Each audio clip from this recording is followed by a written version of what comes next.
État de la liberté d'association et de réunion en Égypte. Blocage avancé, recommandations.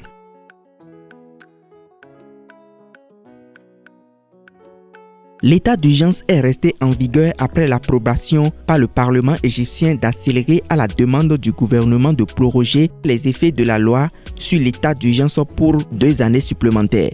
La loi 84/2002 sur les associations confère aux autorités des prérogatives larges et son recours a rendu possible des campagnes d'arrestation et d'intimidation des activistes associatifs cette année. Des rumeurs persistantes font état de l'introduction de possibles amendements de la loi 82/2002 sur les associations sans que la société civile n'y soit associée. Plusieurs web activistes de l'Internet et des journalistes ont été traqués à leur domicile et à l'extérieur au cours de véritables descentes policières. Des blogueurs ont été arrêtés et leurs effets contrôlés à l'aéroport du Caire sans aucun motif apparent alors qu'ils étaient de retour de séjour de l'étranger. Des peines d'emprisonnement ont également été requises des rédacteurs en chef de certains journaux. L'administration des affaires sociales a refusé la demande d'enregistrement légal de certaines associations bien que ces dernières aient rempli toutes les étapes de la procédure en vigueur.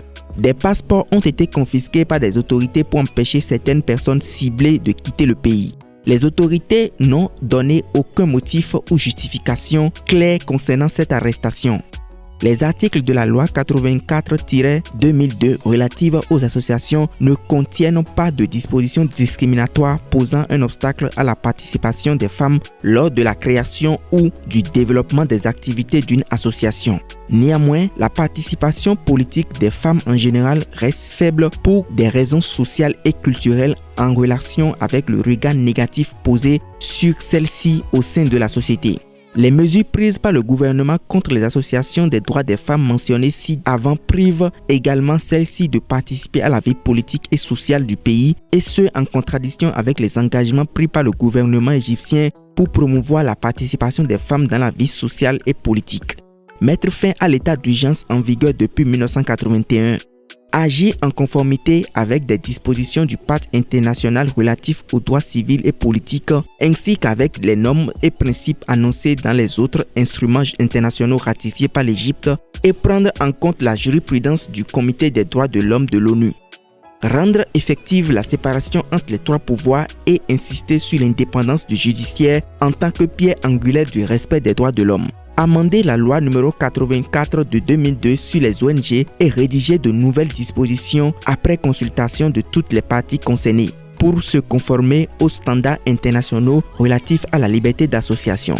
Mettre fin à l'état d'urgence en vigueur depuis 1981. Agir en conformité avec des dispositions du Pacte international relatif aux droits civils et politiques ainsi qu'avec les normes et principes énoncés dans les autres instruments internationaux ratifiés par l'Égypte et prendre en compte la jurisprudence du Comité des droits de l'homme de l'ONU.